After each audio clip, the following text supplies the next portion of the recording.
Hello and welcome to Martini's Eco and Country Bites. I'm in the studio today and more than a wee bit excited. Many people know that we have a huge symposium coming up tomorrow evening, and our keynote speaker, the one, the only, Meghan Lapp, is here from the USA. Hello, Meghan. Hello. Hey. Thank you so much for having me. Wow. I couldn't contain my excitement the other night when I greeted Meghan off the plane. How was that flight? Really long. Now you know why a lot of people just really balk a little bit when they come to Australia. Yeah, a lot of people were like, I'd love to go there, but I couldn't do the flight. Yeah. We often recommend a stopover either in Dubai or Hawaii on the other way. That's definitely a definite way to go. Look, today we're having a chat, obviously, about Meghan's experience, probably what it's been like in her arrival to Australia. You've never been here before, right? Nope. Wow. So her arrival, her experiences so far, and some of the things that we've had a chat about to do with the offshore wind, as well as other things that are coming up that are definitely in the spotlight as far as news and that at the moment. So how's it been for you? What's your experience like for Australia? I got to hold a baby koala yesterday, so like my life is complete. And I got to pet a kangaroo And a kangaroo. and a wallaby, Mhm. and it's like so great. There's parrots flying around, like that's like totally surreal. For those of you who live in Australia, you have to understand, like, we don't have parrots, we have sparrows and things like that. So Pigeons. yeah, so I'm Lots of walking around pigeons. like, that's a parrot. That's another parrot. So cool. They're everywhere. We do have, and that's the thing, is that we take for granted biodiversity, huge range of biodiversity on land and in our oceans, which is absolutely part of the reason why you're here, to help us protect that by sharing your story. I think that some of your experiences are starting to lay down the foundation of what is to come in the coming days and weeks or so for you in your experience here in WA.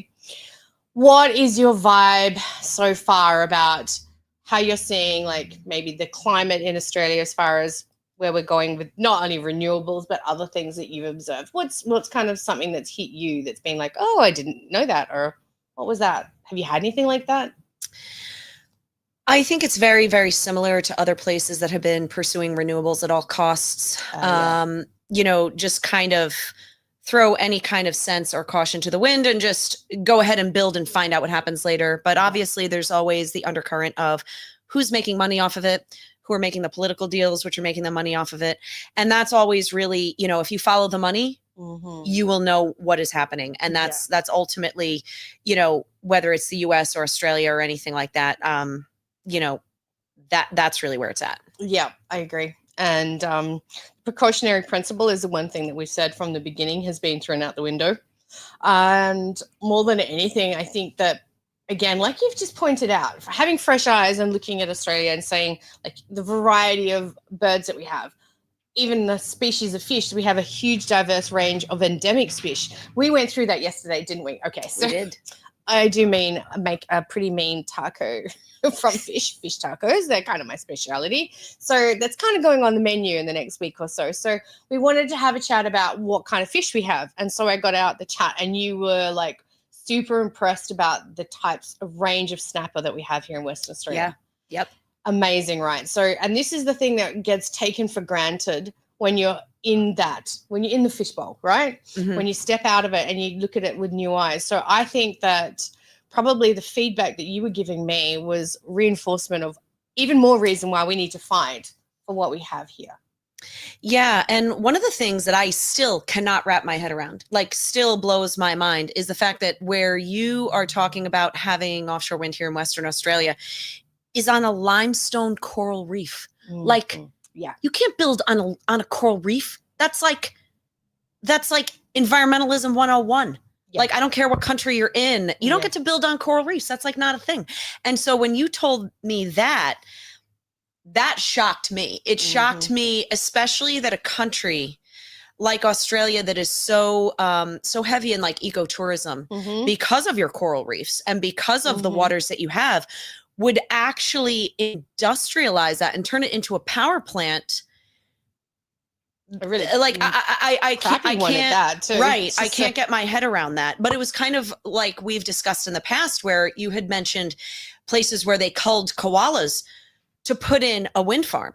Yeah. And again, as you know, an 1,000 American, they like, estimate you know, was I couldn't believe that. I was like, wait, what? And killed, yeah. Aren't we supposed to be protecting the koalas? Aren't there like funds to protect the koalas Well, we and want things to. like this? And the fact that that would be allowed, you know, by the governing authorities was mind-blowing to me. The fact that the Minister for Environment, Tanya Plibersek at the time, allowed that to happen and must have signed off on that, gave instructions of how to do that, that breaks Australians' hearts. So this is where the government no longer is really representing us, the people. And this is what's really disheartening and breaks our hearts on a ground level community base, because all those communities over there did not want it. They didn't want that to happen. Right. We have been trying to preserve these beautiful habitats, these beautiful animals that we value, but somehow they're no longer valued, and it's okay to go and kill protected species because of these so-called green renewables, because we signed off on something that, again, that the people didn't even know what they were signing up on. Yeah? Right. There's no disclosure or consent. You can't really consent to something when you don't know the details. Right. Right. And Devil's in the details in this one for sure. Always, always. And I think, you know, especially in Australia, one of the things, you know, that I had been thinking about before I came here and have thought about since I have been here is just the uniqueness. Australia has all the things that don't exist in other places. Yeah. No other place has like koalas or like kangaroos or wallabies or all these kinds of very cool Unique things, to this right? nation. Like everything here is extremely unique. That's why, like, when you come here on a plane from some other place, you know, the customs people are very thorough and they're very, very serious about you cannot bring anything here. No food, no water. They made us all like empty our water bottles before getting on the plane to come to Australia, even though we filled the water bottles up in the airport past security, but they were still like, no, you can't have that. Yeah. So we don't want anything killing anything because we're going to try and get rid of it first, so we don't have to worry about it. Well, like there's justifiably so, like almost precaution to the extreme to not bring in things that could damage the wildlife and the ecosystems of Australia, because it is so unique on the one hand, yet on the other hand, there's just wholesale ocean destruction that's being approved, you know, on some of your nation's most precious resources. Like that doesn't equate. You know, so then obviously the question becomes like, who's making money and how? You know, well, it's not Aussies. We know that. No, in the United States, it wasn't U.S. citizens. I mean, there were obviously politicians in the States that did deals for imagine that, you know, approvals and things like that. But in the United States, what would happen is that the wind company would get an investable tax credit equal to 30% of the capital cost of the project itself. So if the offshore wind project was $3 billion to build, they got an investable tax credit of $1 billion. And the companies that were building these are owned by the government of Denmark, the government of Norway, or they were like pension farms or pension funds, for Denmark, right? So what they were doing is taking our US tax dollars and using it to fund their government pensions in foreign countries while they put us out of business, you know, while they're trying to put us and fisheries out of business in our own country. So like they were here to knock us out in our own country, take our money and then invest it in their own pensions in their own country. And obviously this is a financial shell game, and there were politicians who were willing to support that in exchange for who knows what. But I'm sure many of them were also, you know, getting rich on the side. So on the take. That's you know, that's the nature of politics. Who contributed to whose campaign contributions, right? And that stuff, you in the United States anyway, you can find that stuff out. You know, but these companies have been spending, you know, millions on, you know, lobbyists' campaign contributions, and you know, Denmark and Norway, they have ambassadors in the U.S. all the time. They have ambassadors that live in Washington. We have DC a great folks, ambassador so. in the Danish. Her name's Mary, but she forgot she was Australian, so she doesn't care about our oceans anymore now that Mary's gone off there. So she's fully Danish, and there's no sentiment, obviously, to Australia, because I'm sure that she'd be a great representative to say that maybe our Aussie waters and taxpayers don't want to fund and subsidize this failing intermittent system, because at this point we are getting to the pointy end of things. Let's go back a little bit to what you said about your fisheries. So in the last couple of weeks, we had a bit of a chat about this. There is a lot of dialogue, and I want Peter tune in right here, right now. So if you fish, fishermen, there is a whole divisive language that I see and a whole scenario being played out. There's one scenario in the wreck fishing where they're being told that the fish stocks are not sustainable. This is what's coming out of WA dialogue now, which is absolute and utter garbage, because I see statistics, I see footage, I see numbers from fishermen all up and down the coastline, and they're saying numbers are great, stocks are really replenished. Pretty much so many fish species have fully recovered because we have very, very strict take numbers, bag numbers for boats, like everything to do with that, right? So we have really, really sustainable practices. They're telling us, so they've started with the wreck fishing. They're going to take away wreck fishing in areas because they're saying, there's not enough fish. Wreck fishermen are like, what? That's not true. It's like, you're right. It's not true. Keep pushing back. But it's certainly not a scenario where they're setting up the wreck fishing to have that take away from them, so that when they take away commercial fishing, of course, no one's going to push back, because it's like, well, wreck fishing got taken away, right? Wreck fishermen has to lose their capacity to go and put their lines in and feed their families. So sure, let's take away the capacity for commercial fishing. Is this a scenario? This is what's happening right now, this dialogue. So Western Australian Fishing Industry Council, go find their number and give them a call and look at the number that comes up, because it says Aquaculture Council of Western Australia. And if you know what aquaculture is, that's not wild stock. No. That's not looking after the industries that are here now, the wetliners, the demersal fishing, the WA rock lobster industry. These are very strong fishing communities and fishing industries. And I am calling it out now for the lies and the manipulation that are going on. Did you see something very similar like that happening in the East Coast of the USA? Did you see it in other nations as well? That same kind of tactics? Well, in the U.S., we have a lot of environmental groups that are part of the environmental industry, who are continually trying to put commercial fisheries out of business. That's, a lot of, yes. And they attend our fisheries management council meetings. They lobby against us, all that. So they've been trying to shut down commercial fisheries for many years. That's nothing new. Yes. And they have actually tried to cause division between the commercial and recreational fisheries in the U.S. by essentially, trying to get the recreational fisheries to side with them under the premise of, you push commercial out, you get more fish. You're listening, people. Right? So there's been an attempt to divide and conquer, essentially. But what I have seen in offshore wind is that at the beginning, the offshore wind companies, the government, and other, lobby groups would tell the recreational fishermen, well, look, the wind farms are going to put the commercial guys out, so you guys are going to do better. You'll have the ocean to yourself. And then also that the structure was going to be good for the fish, right? Yeah. And so all of this is going to be great. All of this is going to be great. It's going to be really good for you. So at the beginning, there were, some recreational fishermen who did kind of jump on that bandwagon. However, more and more and more, the recreational fishermen, are realizing this is going to be really, really bad. It's going to destroy our stocks. It's going to destroy the ocean. And they're actually seeing it now in real time with some of the projects that are under construction. And so, really now more and more, the recreational and the commercial fisheries are very aligned on this issue. There are rec guys who are pushing against it. And they're saying, hey, this is going to impact us too. And this is going to be really bad. And we have to be a united front to address this. And so it is becoming more and more of a united effort.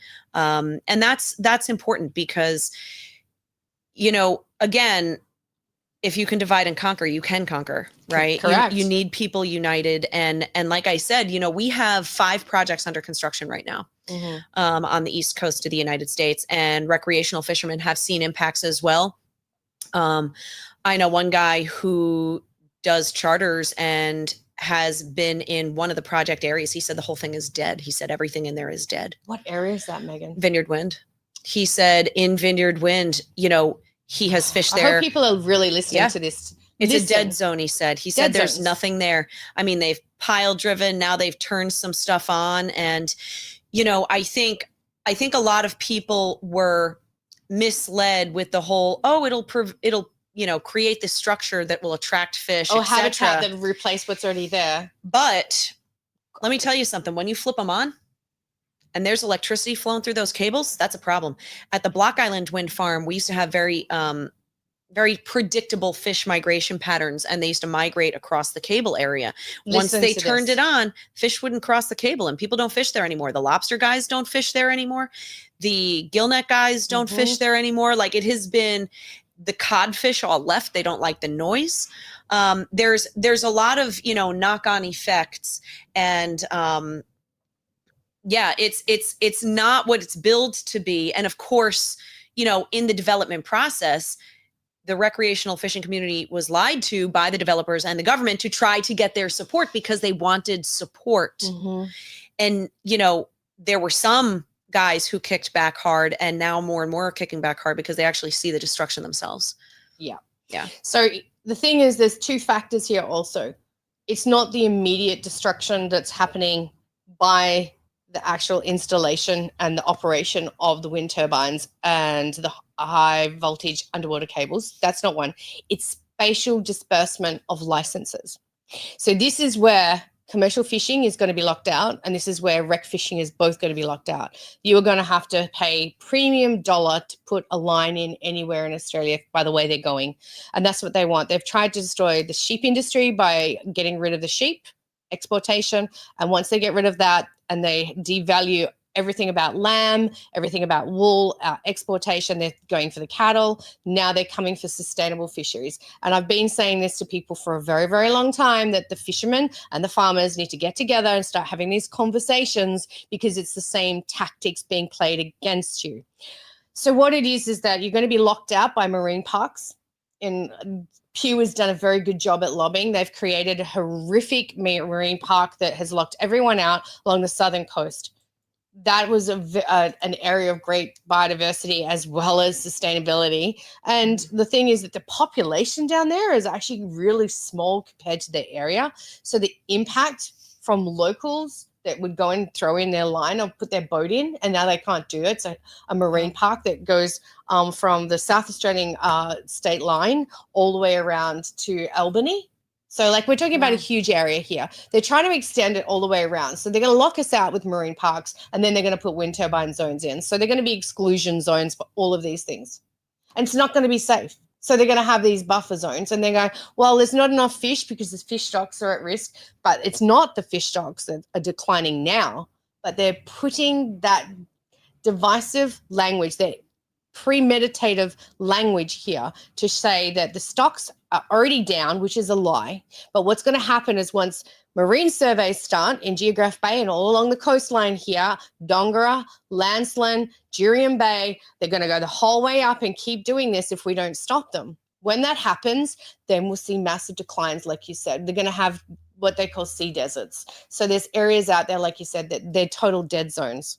And people are like, oh, that's not true. It's like, you want to come and ask this lady in person? Come and see us at the symposium. I cannot tell you enough. I have been reaching out to fishing communities and rec fishing pages. Got heavily trolled. Thanks very much. So I must be right over the target. All I can say is that we are not trying to lock out fishermen. We are not trying to stop this industry. We are trying to support you so that we can retain our value system, our communities, our lifestyle, and stop foreign corporations from coming in, destroying and sucking us dry with subsidies, because that's the only way that this exists.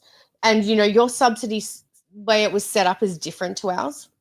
And this is where people need to understand that Mr. Bowen has sold out our oceans, and Mr. Watt, the Environment Minister, who should have declared the area of Geograph Bay a recognised habitat of critical significance, because it's a whale birthing zone.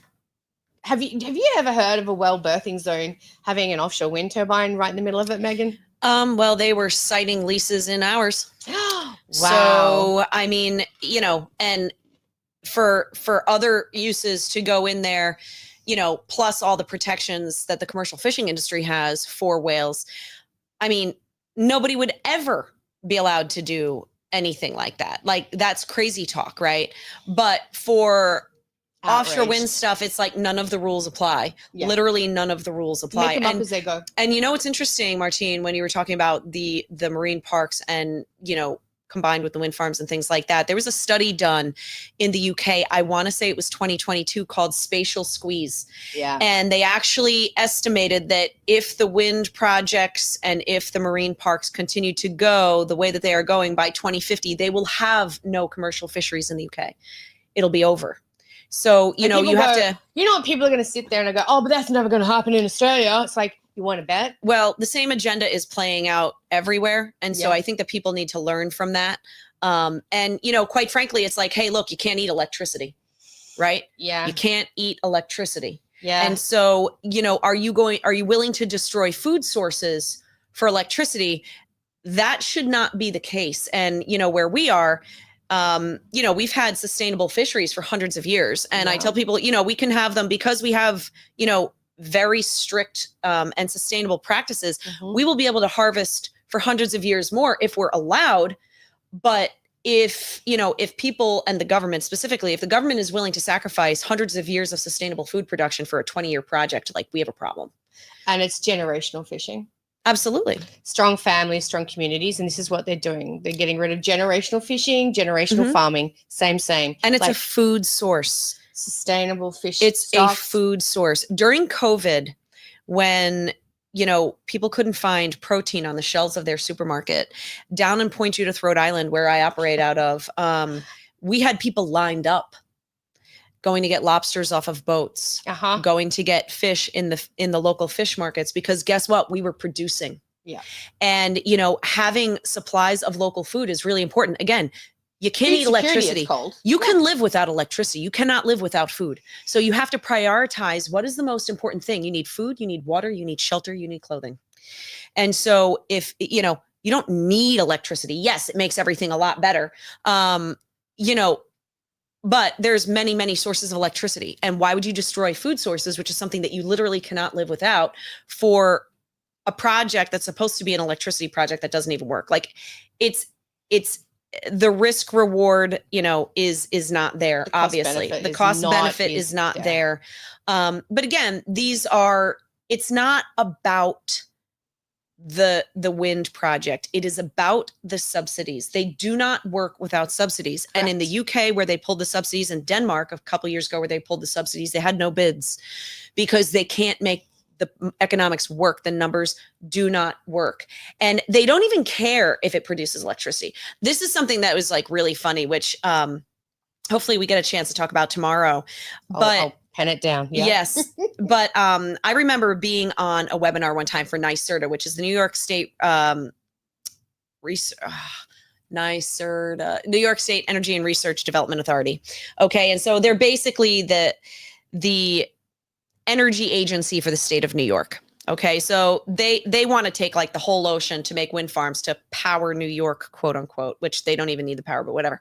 So this was their plan, right? So they'd have these webinars and stuff, and I would attend them, and I was watching, and it was the procurement process for NYSERDA to get projects to bid for, you know, for contracts with projects, right? And see who is going to get the offshore renewable energy credit, which is basically like a commodity that they trade. Yeah. So, and it was funny because they had, well, here's the criteria of how we're going to select the project. Okay. And there were 10 things. Okay, 10 things in like order of importance of this is how we're going to make our decision. There was all like, you know, the subsidies and the credits and this, that, and the other thing, right? So number 10, the bottom, was project viability.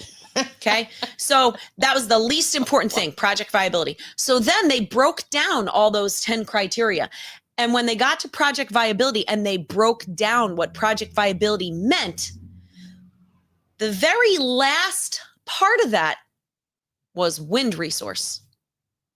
The last part was Right. wind resource. So basically, it doesn't matter if the wind blows, and it doesn't matter if it works, right? Like, it doesn't matter if the project is viable. It's a money shell game, and that is all that matters. Ponzi scheme. It is a Ponzi scheme. And that's also the thing, is that because these projects don't work, right? But the companies get a shot of cash in the arm when they build. Yeah. They have to, what they do is their business plan is build a project. Yeah. They get all the subsidies, get all the money. Then they sell it, or they partially sell it off to the utility or to whoever, or to China or somebody else, right? Yeah. They sell it off. They farm down. That's what it's called, a farm down. And then they build again.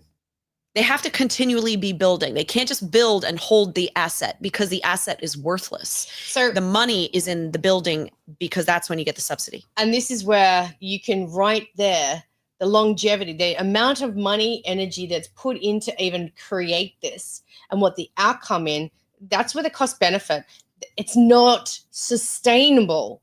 No. Like, we have to look at baseload energy that's sustainable, Right. that's economic, that's affordable, that we can actually bring our prices down and not keep increasing everything. Because if anyone has started to wake up right now, you're going to be starting to question why it is just when you start getting ahead, or the goals change. And it's like you're never going to get ahead because they keep changing the goalposts. And that's because people don't push back, because they can like, oh, let's just, everything keeps increasing. No, because you allow it to. Instead of going, no, we demand cheaper electricity. We demand baseload energy, because the thing is that without baseload energy, we can't have heavy industry. Right. We cannot. It doesn't exist. You can't have manufacturing that's like going to use heavy duty baseload power. Look what's going on. So Tomago, oh wow, this is a topic. We probably just got pinged there. Tomago is a smelter over on the East Coast. They were promised all of this green energy and blah, blah, blah. Well, they're shutting down the coal power station. So there's an end date. They're shutting it down, but then there's no this green renewables energy that's coming in to replace it. They're essentially going to completely sabotage a whole industry of manufacturing because of this green pipe dream. Well, I mean, like, look at what happened in Germany, right? So you see the Germans, and they decided they were going to do Energiewende and like go to green, quote unquote, energy, right? So, okay, so they start shutting down coal plants and they start building wind farms. Yep. Right? Their electricity costs have skyrocketed so much that VW may actually shut down a plant for the first time in its history in Germany, because they cannot afford the electricity costs. That was listed as one of the main issues, that they just can't afford to manufacture. So it's the deindustrialization of the country. I mean, Germany is full of great engineering. Yeah. They make great cars. They make great stuff, right? Like, you got to give they're very on point with that stuff. But now Yeah, they're actually talking about deindustrializing their country because they cannot afford the electricity, because they've gotten rid of the coal plants. They keep getting rid of them. And then they were starting to go, at one point they declared that natural gas was a green energy source. So then they were getting Russian natural gas. And I remember during the first Trump administration, Donald Trump said, he was like, you guys are very stupid if you think, if you're going to base like everything on getting natural gas from Russia, what happens if Russia does something? You guys are in a very tough place. Cut you off. Right? So then fast forward, there's the war with Ukraine, and all of a sudden they're cut off. So then Germany is now in a very tough place. I remember seeing an article, and it was so funny. They were having to fire up coal plants again, and they were taking down some onshore wind turbines to dig to get to the coal underneath them, because they needed the coal underneath them to produce real power. So it's like this, it doesn't work. So let's go back. They were decommissioning and taking down the land-based wind turbines. Yes. Because the coal underneath is what they needed for base to actually power the country. Yes. And so they also bought up a whole bunch of land in India to then go and bury all of that stuff. Oh, that's nice. Did you know that? No, I didn't know that. That's nice. They won't bury it in their own country. Lovely? They'll do it it's in India. It's such a shame that they can't find. Well, there's too much coal there to dig out. They haven't got any space. I'm sorry. It's the absurdity of this. The absurdity. Have we woken up yet, Australia? Yes. Can we wake up now? It is absurd. We have is some of the best coal in the world, and we ship it all to China. So we have coal mines. Like WA has some of the best coal mines here. So they're Really? like, oh, it's not that great and whatever. It's like, actually, there's nothing wrong with it. There's adjustments that need to be made to the coal mines, to the power stations to reduce emissions. And I think there's always a way to improve and that we can always do better. This garbage, this Ponzi scheme is the last thing we should be doing because we are causing direct environmental harm, habitat loss, biodiversity loss. This is the last thing. That's not what we want. What we need to do is go back to the drawing board, look at what our baseload energy is, what we have, because right next to the coal mine is where the coal fields are. So they hop on a conveyor belt or they're shipped, trucked in. They're right there, straight to the power. So it's like, that's not like they have to use a lot of fossil fuels to get that out.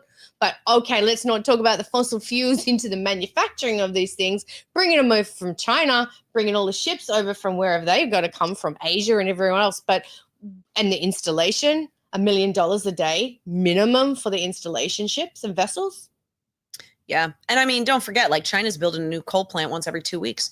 Like they're churning them out because they're building stuff, right? And we give away our gas to Japan. It's like so any kind of alleged, which it doesn't even reduce emissions anyway, but even pretend if it did, like China's outpacing anyway, like it doesn't even matter. Yeah. Like it doesn't actually matter, but it doesn't, I think that's also though a real misconception, a myth that people believe because they're told it all the time. They're like, this is going to replace fossil fuels and it's going to reduce emissions. It does neither. Never. It does neither because since it doesn't work and it's only producing power, 35 to 40% of the time, Maximum. 60 to 65% of the time, you have to produce power with fossil fuels.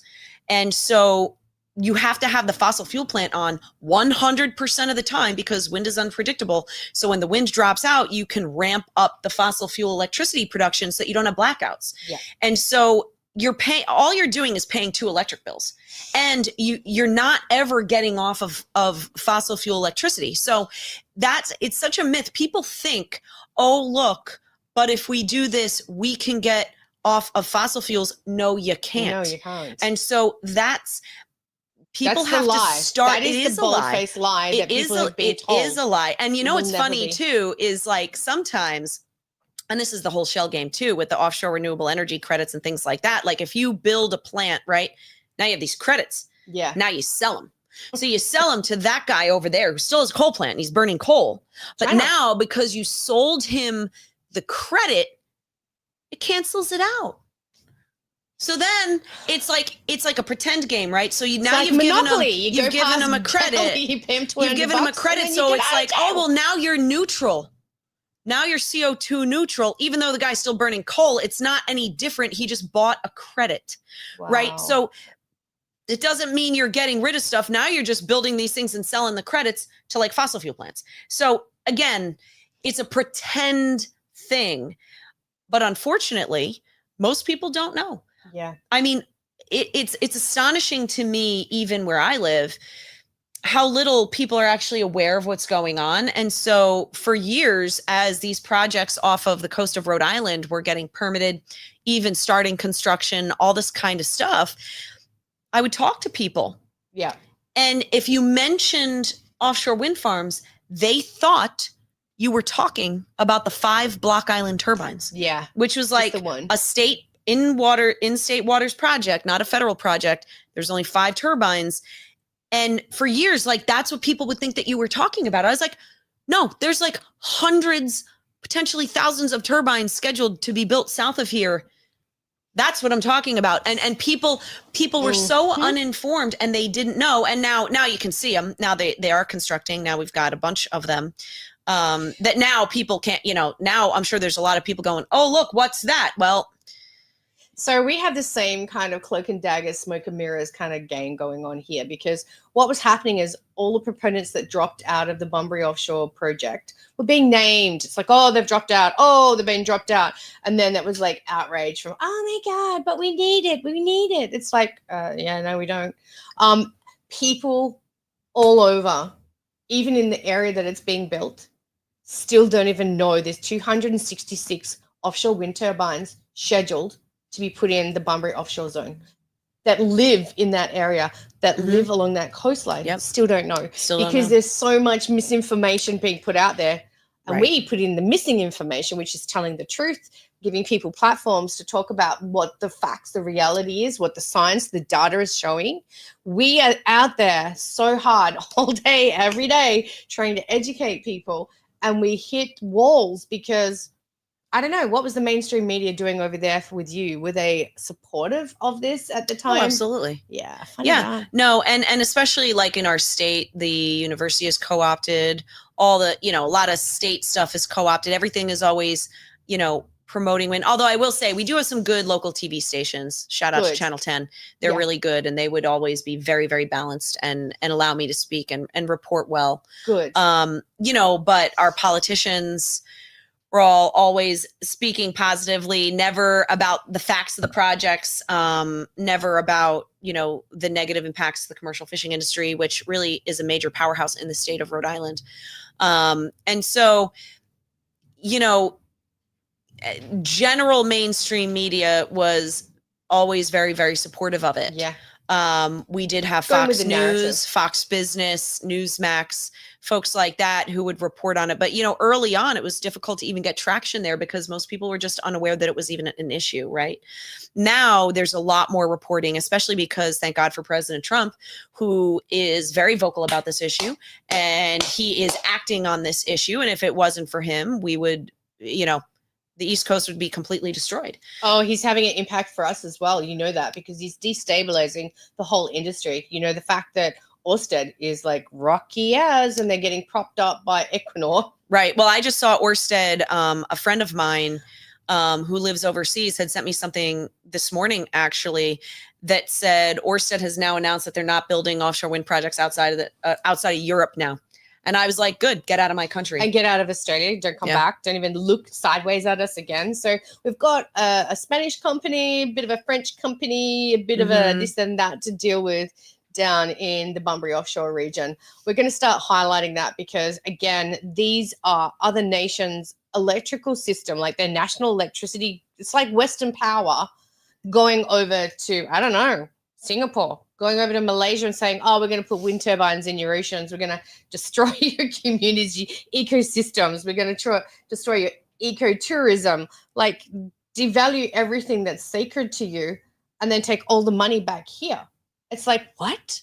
It's like, I'd be ashamed if Australia was doing that. I mean, if I'm sure that we are certainly not clean in any of this as far as some of that goes, but I am appalled to think that we have sold out our oceans and our communities because even though it's very different, like obviously you're seeing the geography, Australia is quite different to the US and it's predominantly a Mediterranean like climate zone here, and then going north it gets semi-arid but then subtropical. So this is why we have such a disbursement of different species and a variety. All I can say is that our communities need to learn from the mistakes of other nations. If we do not, and we sit on our laurels and let this continuing steamrolling happening by Mr. Bowen and Mr. Watt and the offshore regulators and anyone who's just writing the rules as they go, which is what they're doing. They're just making it up as they go. Because when you ask questions, that's what they can't did answer with us. They made it up as they went. We have communities that are entirely based and exist because it's a fishing community. Yes. Rock lobster, demersal, wetliners, all of this. And it's the same for ecotourism. If we lose that natural intrinsic beauty and the pristine beaches our waters go, I'm telling you now, people have no idea the cascade effect. What's been happening? Because I've heard there are places, especially in Nantucket, from my friend there, as well, that people have started selling properties along these areas because they don't want to live near it. It's disgusting to look at them, the influence of the infrasound, the effects from them. What's happening over there as far as the impact right there of that? Well, a friend of mine is a real estate developer on Martha's Vineyard, which is right next to Nantucket. And she's already told me that billionaires with a B are selling their houses because they can see the Vineyard Wind project. And so real estate agents, listen up. They're selling. And so I think, that's really important. I know that Ocean City, Maryland has sued on the project that was scheduled for off of their coast. And they have entire, associations, real estate associations, hotel associations, things like that are saying you're going to devalue all of our real estate, all of our hotel, all of like the people that come there to come see the ocean, be at the ocean, go to the beach, all that. And they were like, you're going to destroy our local economy. The whole city sued with a whole laundry list of associations and groups on it, and individuals as well, commercial fishing and otherwise. But I think, there are for sure definite impacts from that. And yeah, I think what's also really important for people to grasp is that you actually have to do something. Yeah. When I will say this, Americans are very different from Europeans in the sense of don't mess with us, right? Mm-hmm. It used to be that way. I remember there was a wind developer rep that came over one time and he was kind of like introducing himself to me, but he knew that I was fighting the projects. And so he was a little bit like intimidated. And I remember he said, he introduced himself, he said hello. And I was like, welcome to America, the land of litigation, buckle up. Because I was like, we're not taking this sitting down. Oh. We're not going to just let you come in here and destroy everything.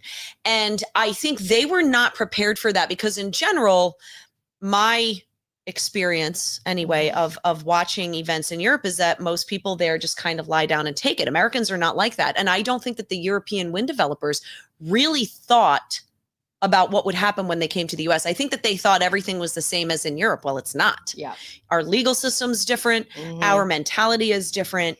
And so when they came to the United States, you know what? We fought. And I don't think that they expected the fight that they would have. I don't think that they expected the kickback that they would have even from say the Trump administration or others, which has now come, but I think they didn't expect the amount of local opposition or people that would organize themselves.